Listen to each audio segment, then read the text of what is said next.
오늘은 잊지 맙시다 라는 제목으로 함께 은혜를 받도록 하겠습니다.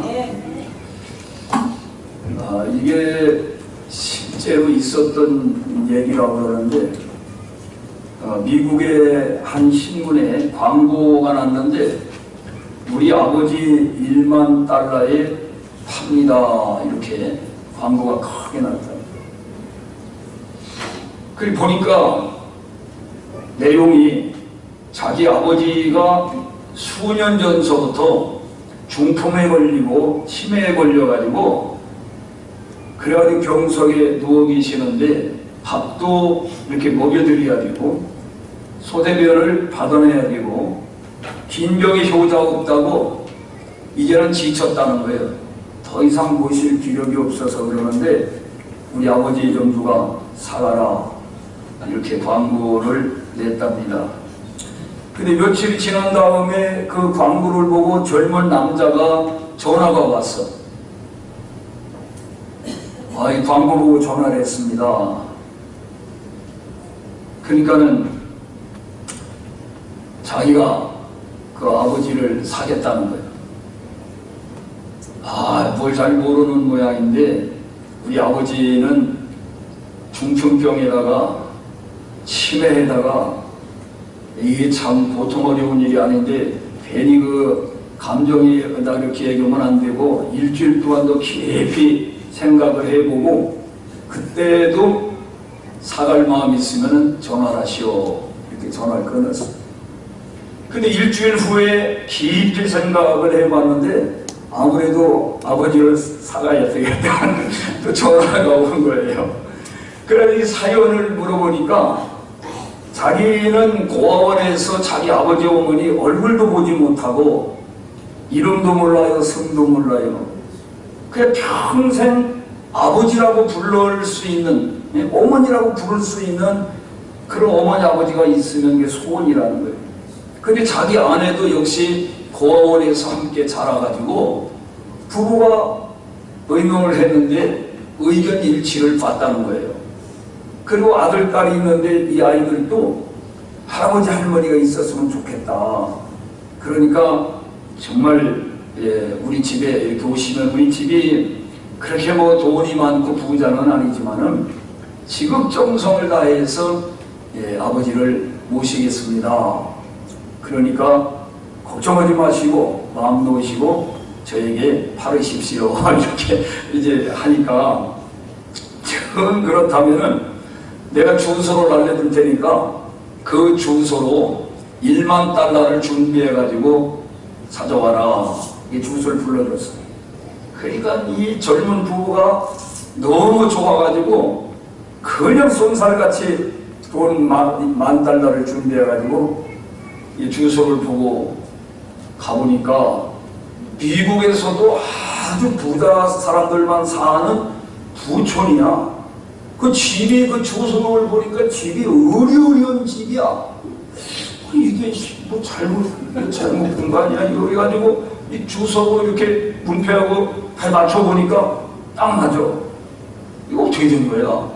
가지고 배를 딱 누르니까 문이 열리고 사람이 나와서 어서 오시라고. 들어보니까 정원이 얼마나 크고 그냥 풀장도 있고 자가용이 말이야 최고의 그 고급 자가용이 있고 이게 도대체가 영문을 모르겠는 거예요. 그래서 현관에 들어서니까 노심사 한 분이 응급실에 의자에 딱 앉아있는 거예요. 어서 들어오라. 광고를 낸 사람이 나라고. 아니 그러니까 영문을 모르고 이게 뭐가 잘못되는가 해가지고 어리벙벙 이렇게 하고 있는데 내가 사실은 내가 본인인데 광고 낸 본인인데 내가 나이가 많고 자녀가 없어서 정말 마음씨 착한 그런 그 아들 정말 그런 자식을 함께 살고 싶어서 내가 거짓으로 광고를 했다고. 그러니까 이제 오늘부터 자네는 내 아들이고 내 며느리다. 그러니까 내 비서고 속히 가가지고 그 아들, 딸 집에 와서 데리고 여기 와서 함께 살면 된다. 이 집은 내 집이고 내 재산은 오늘부터 내 재산이다. 아멘도 안 해요. 그게 실화라는 실화. 있을만 하겠죠? 하도 사람들이 오늘 고약하니까 그게 거짓말로 만약에 사실을 알았으면 너도 나도 벌떼처럼 왔겠죠. 그걸 알면. 그런데 누가 중풍병 걸리고 치매 걸린 남의 아버지를 갖다 자기 아버지로 섬기려고 하는 사람이 천재 어디 있겠어요. 그냥 그걸 1만 달러 더군다나 가지고 와가지고 야, 이 정도면 정말 내 아들로 삼아도 내 재산을 다 줘도 아깝지 않다는 거죠. 그러니까 사람이 정말 이렇게 착한 마음을 가지고 살면 하나님께서 복을 내리시는 거예요. 그 너희가 선을 행하다가 낙심하지 말지니 포기하지 아니하면 때나 이르되 거두리라 그랬는데 사람들은 조금 이렇게 선을 갖다 뭘 바라보고 선을 행하는 거예요. 내가 이렇게 선을 행하면 하나님 복을 주겠지? 주겠지? 안 줘?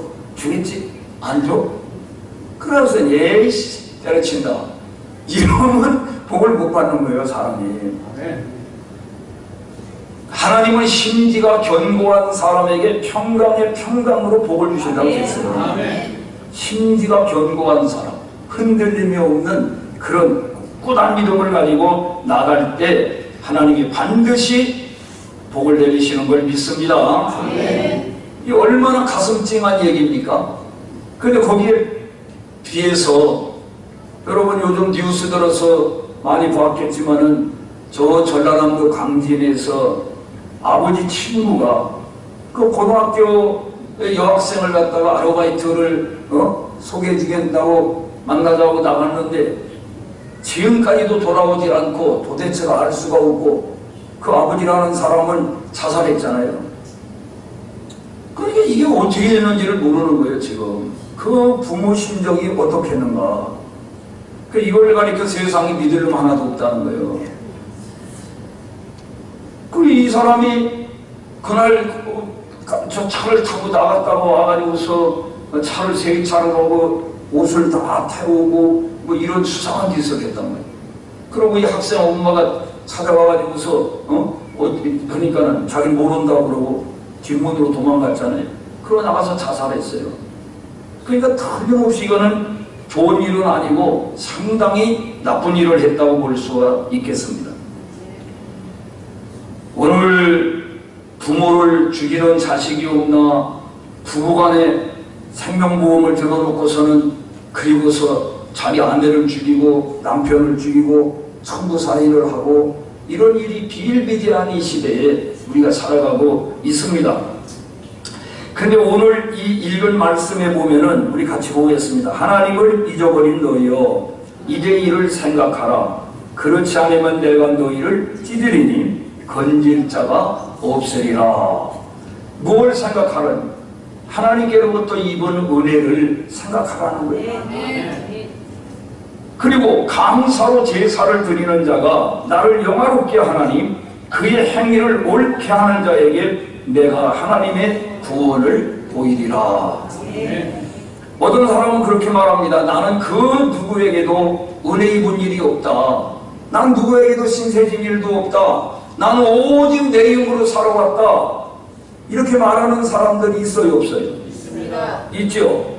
그 말이 맞는 말입니까? 틀리는 말입니까? 100% 틀리는 말입니다. 어떻게 어머니 뱃속에서 핏덩이같이 태어나가지고 자기가 오늘까지 살아오는데 누구의 도움도 없었다면 자기 힘으로 어떻게 오늘이 있겠어요? 부모님이 도와줬던지 사이에 그 누군가가 도와줬던지 국가에서 도와줬던지 누군가의 도움을 받아서 오늘 자기가 존재하는 겁니다. 그래서 우리는 항상 나는 입은 은혜, 내가 받은 은혜를 잊지 말고 생각하고, 여러분 은혜를 입지 않은 사람은 없는데 은혜를 입고 사는 사람들이 세 가지 종류라는 거예요. 첫째로는 잊어버려. 은혜를 다 잊고 살아. 은혜 입은 것 생각하지 않고 섭섭한 것만 생각하고 사람들의 자기에게 해롭게 한 거, 마음 아팠던 거, 이런 것만을 기억을 해요. 오늘 우리는 은혜를 생각할 줄 아는 사람이 돼야 됩니다. 아멘. 그래서 은혜를 잊어버리는 사람이 있고 은혜를 원수로 갚는 사람이 있어요. 자기가 은혜 입힌 사람을 갖다가 은혜로 갚는 게 아니라 원수로 갚는다니까. 해롭게. 그건 아주 나쁜 사람입니다. 세 번째로 가장 바람직한 사람은 은혜로 갚는 사람입니다. 오늘 읽은 하나님의 말씀이 뭐라고 그랬어요? 아니 오늘 읽은 말씀 가운데 아니고 내가 아까 묵도 시간에 말씀을 읽었는데 내게 주신 이 모든 은혜를 여호와께 무엇으로 보답할까? 하나님께서 내게 이 주신 은혜를 무엇으로 내가 보답할까? 사람으로부터 입은 은혜를 내가 어떻게 보답하며 살까? 이런 자세로 우리가 살면 불평이 없어집니다. 아멘. 불만이 없어집니다. 아멘. 원망이 없어집니다. 아멘. 감사가 넘쳐요. 아멘. 감사가 넘치면 기쁨이 넘쳐요. 아멘. 기쁨이 넘치면 행복한 거예요. 아멘. 돈이 많아서 행복한 게 아니에요. 아멘. 마음속에 감사가 넘치면 행복한 사람. 아멘. 감사가 넘치면 뭐가 충만해요? 기쁨이 충만해요. 기쁨이 충만하면 또 뭐가 따라와요? 행복이 따라오는 거예요. 행복을 잡으려고 아무리 쫓아다녀도 없어요. 행복은 어디 있느냐? 내 마음속에 있어요. 내 마음속에 어떤 방향으로 생각하느냐예요. 모든 걸 우리가 생각을 할 때에 긍정적인 마인드를 가지고 생각을 해야 그래야 감사가 나오고 행복이 있는 겁니다. 늘 부정적으로 생각하는 사람은 항상 불평거려요. 어딜 가든지 불평거려. 그것만 눈에 보여. 그 사람은 불행을 자초하는 사람입니다. 여러분 사무엘하 9장 1절부터 8절에 보면은 다윗이 이스라엘 나라의 2대 왕이 되죠. 초대 왕이 사울 왕인데 다윗을 시기 질투해가지고 얼마나 다윗을 괴롭히는지 몰라. 다윗을 잡아 죽이려고 아주 군대를 풀어가지고 왕이 직접 자기가 진도주의해가지고 이 다윗을 죽이려고 쫓아다닙니다. 다윗이 뭐 잘못한 일이 있나요? 잘못한 일 없어요. 그런데도 그렇게 죽이려고 그러는 거예요. 죽이려고. 그런데 결국은 이 다윗이 왕이 되죠. 나중에 왕위 위에 오릅니다. 왕이 오르는데 보통 우리가 그렇게 시달리고 압박과 서름을 당하다가 자기가 정권을 잡아 힘이 주어지면 보통은 어떻게 해요? 복수하겠죠? 다윗은 그리하지 않았어요. 복수하는 게 아니라 사울 왕의 집안에 살아있는 사람이 누가 있는가 신하들에게 물어보는 거예요. 그러면 신하들이 이 왕께서 드디어 복수를 하려고 그러나 보다. 그래서 생각을 하고 안 알려줘. 냉큼 내가 은총을 베풀려고 그런다. 내가 찾아서 은총을 베풀려고 그러니까 마음 놓고 얘기하라. 그러니까 사울 왕의 손자 요나단의 아들 무비보셋이 하나 있다는 거예요. 무비보셋. 그러냐 데려오너라. 데려오니까 이 무비보셋이 사시나무 떨듯 벌벌벌 떨어. 야, 내가 오늘 이제 죽는 날이구나. 이렇게 생각해. 저기 할아버지가 한 짓이 있습니다. 내가 드디어 이제 다윗 왕에게 내가 오늘 이제 죽는구나. 너무 두려워가지고 사색이 돼가는 거예요, 얼굴이. 그러니까 다윗 왕이 뭐라고 그래요? 두려워하지 말아라. 여러분이 조언을 듣지 말라는 거예요, 지금 이게. 두려워하지 말아라. 안심해라. 내가 너를 괴롭히거나 어떻게 잘못되게 하려고 그러는 게 아니고 너희 아버지 너희 할아버지는 나한테 참 그렇게 나쁘게 했지만은 누구? 요나단이 사실 다윗이 죽을 뻔했는데도 살려주고 여러 가지로 정말 은혜를 베풀었거든요. 그러니까 너희 아버지 요나단이 나한테 은혜를 베풀었는데 내가 보답을 하려고 그런다. 그 내가 너에게 은총을 베풀려고 그런다. 그래가지고 사울왕 때 가지고 있던 재산, 땅을 전부 이 무비보셋에게 다 돌려주고, 그리고 이 무비보셋은 대궐에서 임금하고 함께 밥을 먹고 한 상에서 같이 살아. 할렐루야. 다윗이 왜 찾았다고? 은총을 베풀려고 찾았다. 보복하고 복수하려고 찾은 게 아니라는 거예요. 여러분, 보복은 보복을 낳는 거예요. 복수는 복수를 낳습니다. 그래서 하나님이 뭐라고 그랬어요? 네 원수가 줄이거든 먹이고, 목마르거든 마시우고, 헐벗으면 입혀주고, 그렇게 하는 거예요. 원수가 없는 것은 내게 맡겨라. 내가 갚아주겠다. 너는 사랑을 베풀어라. 이렇게 하나님께서 말씀을 하셨습니다. 여러분, 원수를 사랑으로 갚으면 원수가 계속 이어집니까? 이게 없어집니까? 그렇습니다. 원수가 싹 없어져 버려요. 그러므로 정말 이 다윗은 참 진리를 깨달은 분이었습니다. 여러분, 요셉, 제가 지난주에도 잠깐 얘기했지만 요셉은 형들의 미움을 받아가지고 다른 나라의 노예로다가 종으로 팔려갔지 않습니까? 근데 결과적으로는 그가 나중에 어떻게 돼요? 그 큰 나라 애굽의 국무총리가 되잖아요. 그러면 그런 권세를 가졌는데 자기 형들과 아버지 형제들이 가뭄이 들고 흉년이 들어가지고 먹을 게 없어가지고 식량을 구하러 애굽으로 오잖아요. 근데 이 모든 권한이 요셉에게 있다고. 근데 요셉이 원수를 갚는 게 아니라 잘 돌봐주지 않습니까? 그리고 나중에 그 아버지 야곱이 돌아가시고 나니까 그 형들이 이제 뭐가 생각나?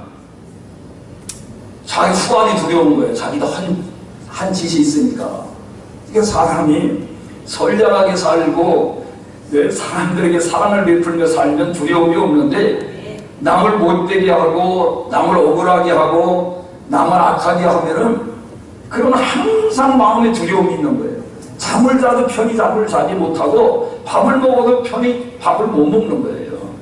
그래서 사람이 좀 덜 먹고 살아도 바르게 살아야, 그래 사람답게 살아야 행복한 겁니다. 자, 아버지가 돌아가시니까 그 형들이 요셉에게 와가지고 뭐라고 그러냐면은, 아버지께서 요셉 아우는 못 들어 바빠서 국무에 바빠가지고 못 들었지만 우리한테 얘기를 했는데, 아버지가 말씀하시기를 내가 죽더라도 절대로 형들에게 복수하지 말아라, 그렇게 얘기했다는 거예요. 그 얘기를 했는지 안 했는지 모르겠는데 하여간 그렇게 얘기를 하고, 그러니까 요셉이 볼 때 너무 안쓰러운 거예요. 나는 다 이미 벌써 용서하고 다 이해했는데 그런 죄진 사람은 그렇지 않은 겁니다. 그러니까 요셉이가 뭐라고 그러느냐, 창세기 50장 19절로 21절 한번 가보세요. 창세기 50장 19절로 21절 요셉이가 뭐라고 그러는가.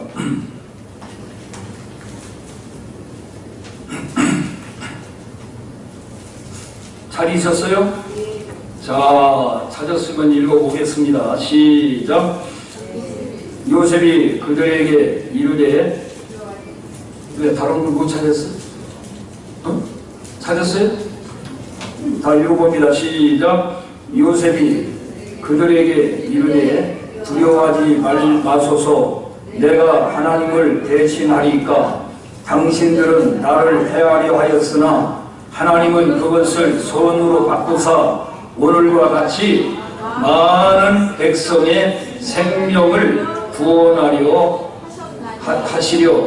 하시려 하셨나니, 당신들은 두려워하지 마소서. 내가 당신들과 당신들의 자녀를 기르리다 하고 그들을 간곡한 말로 위로하였더라. 할렐루야.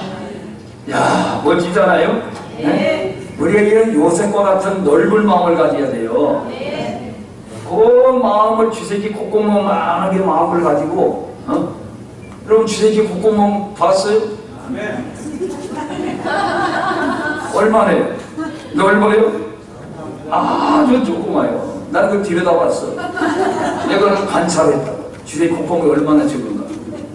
근데 고린도후서 6장에 보면 하나님이 너는 나를 보답하는 양으로 마음을 넓혀라 그랬어요. 마음 좀 넓혀라. 오늘 우리들이 마음이 너무 좁아. 새 가슴이야. 새 가슴이 어때요? 아주 새 가슴이 좀 넓어야 돼. 넓은, 아니 체구는 적더라도 마음이 넓으면 마음이 큰 사람이 돼야 됩니다. 그냥 별것도 아닌 거 가지고 그냥 짜자자자자자 그냥 꼬여가지고 마음을 넓게 피고 따라서 그럴 수도 있지 뭐. 그럴 수도 있지 뭐 하면은 다 이해가 돼요. 다 넘어가는 거야. 그런데 아니 그럴 수가 있네. 이러면 싸움 나고 가정 빼개지고 난리 나는 거예요. 그럴 수도 있지 뭐. 옆 사람에게 한번 해요. 그럴 수도 있지 뭐. 그러면 이해가 되는 거야. 마음이 넓어져. 웃음이 나와. 그럴 수도 있지 뭐 그러면. 근데 아니 그럴 수가 있나 하면은 사람 패 죽이는 거야. 살인 나는 거야. 살인. 그러니까 우리 믿는 사람이 마음을 넓게 가져야 됩니다. 그래서 요셉이 그러잖아요. 당신 형님, 당신들은 나를 해하려고 했지만은 하나님은 오히려 그것을 선으로 바꿔주시고 우리 민족이 다 이렇게 살 길을 열어주셨습니다. 그러니 내가 그거 뭐 지금에 와가지고 뻥 하겠습니까? 절대로 그렇지 않습니다. 예, 형님들과 조카들까지 제가 다 기르겠습니다. 다 책임지겠습니다. 이야, 멋지잖아요? 네. 우리 예수 믿는 사람이 그런 너그러운 마음을 좀 가져야 됩니다. 네. 이런 너그러운 마음. 그래서 이 백성이 생명을 구원하려 그러니까 하나님께서 이 하시는 섭리로다가 이걸 형들이 한 게 아니라 하나님이 형들을 통해서 이게 하나님이 하신 일이다 이거예요. 하나님. 그렇게 풀어. 네가 한 일이다 그러면은 용서하기 어려워. 하나님이 뜻이 있어서 높은 뜻을 가지고 형들을 통해서 이렇게 하신 것이다. 이걸 생각하면은 그 다 이해가 되는 겁니다. 우리가 솔직히 나라끼리 전쟁하는 것도요 무슨 큰 문제 가지고 전쟁하는 것 같죠? 그렇지 않아요. 아주 작은 건데도 자존심 싸움이야. 그래서 그게 점점점 커져가지고 나중에는 엄청난 불상사를 저지르는 겁니다.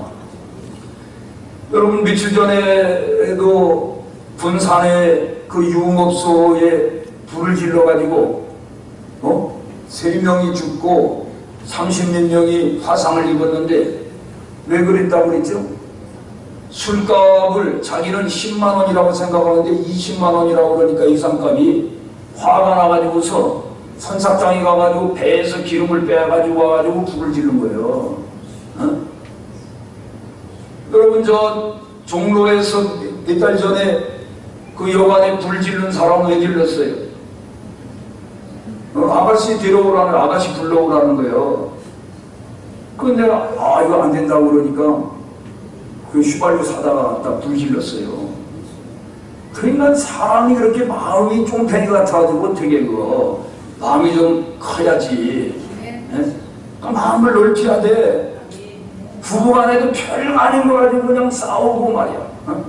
그래 이제는 너그러운 마음으로 참 그럴 수도 있지 뭐 이렇게 그 밥을 하다 보면은 밥을 뭐 태울 수도 있고 데울 수도 있고 지를 수도 있고 뭐 그런 그냥 근데요 밥이 이게 니나 처먹어라 이러고 말이야. 그러고 막 상을 들러오고 이러니까 그게 큰 문제가 되는 거지. 국을 끓였는데 국이 짜다고 말이야. 이게 국이 이게 나를 아주 그냥 짜게 먹어가지고 죽이려고 작정을 했구나 이러고. 뭘 작정을 하다 보니까 짠 거지. 물 부어 먹어. 물 부어서 물 부으면 싱거워져. 싱거운 거는 소금을 좀 더 넣던지 간장을 넣으면 되는 일이지. 그걸 가지고 그럴 필요가 뭐가 있어. 그래요 안 그래요? 그래서 오늘 우리가 이 마음을 좀 너그럽게 가져야 된다. 이 김종필 전 총리가 어제 세상 떠나셨죠? 근데 이제 그분은 만년 2인자라는 별명을 갖고 있어요. 그러니까 3김 오면은 김영삼 씨, 김대중 씨, 김종필 씨, 그 3김인데 두 사람 대통령 되는 데는 이분이 아주 그 킹메이커가 돼가지고 도와줬는데 정작 당신은 대통령을 못했다고 사람들이 바보라고 그래요. 근데 2인자가 있어야 1인자가 있는 거지 다 1인자만 되려면 어떻게 해? 그 보면 마음이 더 넓은 사람이야. 너그러운 사람이야. 김영삼 씨는 경상도 사람이고 김대중 씨는 전라도 사람이고 김종필 씨는 충청도 사람인데 충청 사람들이 원래 마음이 넓어. 너그러워. 그러니까 꼭 내가 해야 되나 이렇게. 근데 그 세상에서는 그런 사람을 바보라고 그래. 부족하다고 생각해. 근데 그분은 부족한 분이 아니야. 공부도 많이 오고 책을요. 그 서가에 3만 권이 넘는데요. 중고등학교 때 하루에 책 한 권씩을 읽었대요. 그분은 서예에서부터 동양화, 서양화, 피아노도 치고, 그러고 골프도 잘 치고, 바이올린에다가 아코디언도 하고, 골프도 잘 치고, 검도 가고 다니고, 못하는 게 없더라고, 못하는 게. 못하는 게 대통령만 못했어. 보니까 다 했는데. 사람이 뭘 꼭 해야 되는 게 아니야. 사람들하고 다 좋은 관계를 가지고 그분이 참 훌륭한 게 뭐냐? 바람을 안 폈다는 거. 정치인들이 거의 바람 피고 혼의 자식이 있어요. 하나씩. 그런데 이분은 오직 자기 부인만 해바라기처럼 해바라기가 해만 바라보는 것처럼 자기 부인 하나만 일편단심으로 사랑하며 살았어요. 그래가지고 국민묘지에 묻힐 수 있는데 자기 부인이 묻혀있는 그 옆자리에 자기를 묻히겠다. 그래서 자기 가족장으로 하는 거예요. 그런 점이 참 훌륭하고, 이분이 이런 말을 했어요. 92세가 됐는데 90세가 됐을 때에 자기가 돌이켜보니까 나이 90에 이르러 되돌아보니 제대로 이룬 것 없음에 절로 한숨을 짓는다. 이 말이 참 마음이 닿더라. 제가 90이 돼가지고 지난달을 돌이켜보니 뭐 하나 제대로 이룬 게 없어서 자기가 한숨을 짓는다. 이렇게 말해. 그게 꼭 내 말 같아 보니까. 내가 돌이켜보니까 내가 아무것도 제대로 한 게 없더라고. 그래서 늘 부끄러운 마음을 가지고 회개하는 심령으로 살고 있습니다. 그리고 이 세상에 죽음만큼 확실한 것은 없다. 그런데 사람들은 겨우 살인은 준비하면서 죽음은 준비하지 않는다. 이거 정말 좋은 말입니다. 여러분, 죽음보다 확실한 게 어디 있어요? 사람은 다 나면 죽지 않습니까? 죽는 게 확실한데 겨울날 준비는 하면서도 죽을 준비는 안 한다. 이게 사람이. 여러분, 죽을 준비를 합니까? 네? 죽을 준비하는 게 예수 잘 믿는 거야. 그게 예수님 잘 믿는 게 바로 죽을 준비를 제대로 하는 거예요. 뭐 관을 준비하고 수의를 준비하고 묘자리 준비하는 게 죽을 준비하는 게 아니고, 예수님 잘 믿고 나를 이 땅에 보내신 하나님 만날 그 준비를 하는 게 그렇게 생각하며 사는 게 죽을 준비 잘하는 사람이에요. 여러분 매일매일 하나님 만날 날을 생각하면서 살아가시기를 바랍니다. 오늘이 내일이 무슨 날입니까? 작년에는 오늘이 6.25였어요. 그렇죠? 주일이. 주일날 새벽에 이게 침략을 해온 거예요. 이 북한에서.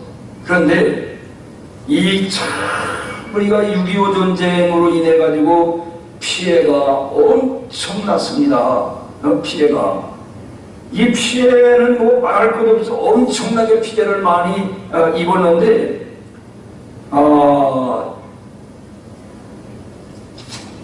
시간이 없어가지고 여러분이 뭐 다 아는 얘기니까, 그런 세계에서 가장 정말 못 사는 나라로다가 완전히 아주 잿더미에서 지금 6.25가 일어난 지 지금 68주년이거든요. 68주년인데 지금 우리나라 상태는 어떠하냐. 지금 보면은요, 우리나라가 지금 세계에서 정말 그렇게 못 살던 나라였는데 지금 세계에서 이 황교안 전 국무총리가 청년들을 모아놓고 강연을 하는데 내가 이렇게 메모를 했어요. 보면은 우리나라 규모가 인구가 우리가 5,200만입니다. 세계에서 130개, 그러니까 230개 국가라고도 하고 270개 국가라고도 하는데 아마 230개 국가 정도 이렇게 세계에서, 그 중에 우리가 인구가 얼마냐? 27위. 국토 면적은 109등이고, 그리고 경제적인 측면에서 보면은 GDP가 세계에서 우리가 11등에서 13등 왔다 갔다 하는 거예요. 우리가 무역 8위 경제 대국입니다. 국방력은 12위에서 7위까지 이렇게 왔다 갔다 합니다. 그거를 이제 계산하는 데 따라서 달라지는 거예요. 경쟁력은 세계 26위, 법질서는 세계에서 49위, 문화적 측면에서는 문화유산 경제 세계 21위, 세계 1등 하는 것이 많이 있는데 IT 에서 국제전기통신연합 이거는 세계 1등이고, 혁신지수가 1등이고, 공무원 데이터 개방평가가 세계 1등이고, 반도체 생산 세계 1위, 철강 제조 세계 1위, 교육 체계평가 순위 1위, 학교 정보화 시설 1위, 초소 인터넷망 1위, 컴퓨터 보유 1위, 공무원 1위, 공무원은 뭐 1위겠어. 공무원 1위, 지하철 1위, 공중 화장실 1위. 이거 내가 뒤에다 넣었어, 이거. 내 공중 화장실은 우리같이 잘 된 나라는 없어. 여러분, 여기 휴게소 가볼, 이야, 고속도로 휴게소 요 근래 가보셨어요? 거기서 살아도 아무 이상 없어. 너무 잘 해놨어. 아주 호텔 화장실보다 더 잘 해놨어. 놀라는 거예요. 그건 틀림없이 아마 세계 1위일 겁니다. 여러분, 유럽 같은 데 가도요, 화장실이 아주 좋지 않아요. 그리고 전부 돈을 받아요.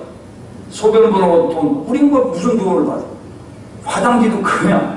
그 탈의국 건 사람들이 화장실에 가가지고 좋은 고급 화장지가 막 이렇게 있으니까 그걸 화장실마다 열고 가가지고 그걸 빼가지고 그거를 처음에 가져왔다잖아, 집으로. 자기들은 이야, 이거 뭐 우리가 그런 나라입니다. 뭐 저기 하면 둘만 하고 뭐 뚫어요? 네? 얼마나 좋아. 그런 잿더미 속에서 이렇게 우리가 일어났는데, 이런 좋은 나라를 다시는 이런 비극이 없기 위해서는 그런 옛날의 비극을 우리가 잊으면 안 된다 이거예요. 용서는 하되 잊지 않고 항상 이런 날이 다시 반복되지 않기 위해서 우리가 노력을 해야 된다. 아멘. 여러분이 안보라고 하는 것은 어떤 것보다도 중요합니다. 안보는 정말 중요한 겁니다.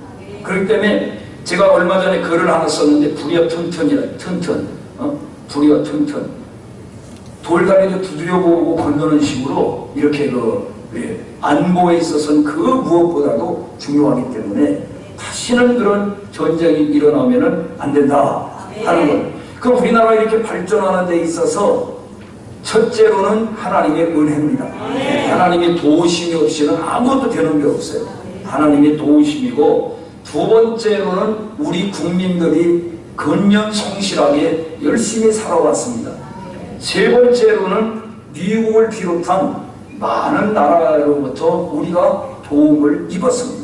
은혜를 입지 않았으면 우리가 오늘 없는 겁니다. 그래서 우리는 하나님의 은혜와 다른 사람으로부터 받은 부모님 은혜라든지 선생님의 은혜라든지 사회의 은혜라든지 국가의 은혜라든지 혹은 외국으로부터 우리가 도움받은 이런 것들을 우리가 잊어버리면 안 되는 거예요. 요즘 우리나라의 교회들 가운데 보면은 6.25에 우리나라의 참전용사를 참전했던 그 병사를 파송하고 이렇게 했던 나라 그 사람들을 초청을 해가지고 대접을 융성하게 하고 선물도 드리고, 그리고 우리 발전상을 다 이렇게 다니며 구경시켜드리고 이런 일을 하는 교회들이 있어서 정말 잘한다고 생각합니다. 우리가 은혜를 입으면 어려울 때는 어쩔 수 없지만 우리 형편이 좋아진 다음에는 그걸 보답할 마음을 갖는 것은 하나님의 뜻입니다. 하나님이 더 기뻐하시고 도와주시고 다시는 6.25 같은 그런 날이 오지 않고 평화 통일되되 복음으로 자유민주주의로 통일이 돼야 될 것입니다. 이를 위해서 우리가 열심으로 기도해야 되겠습니다.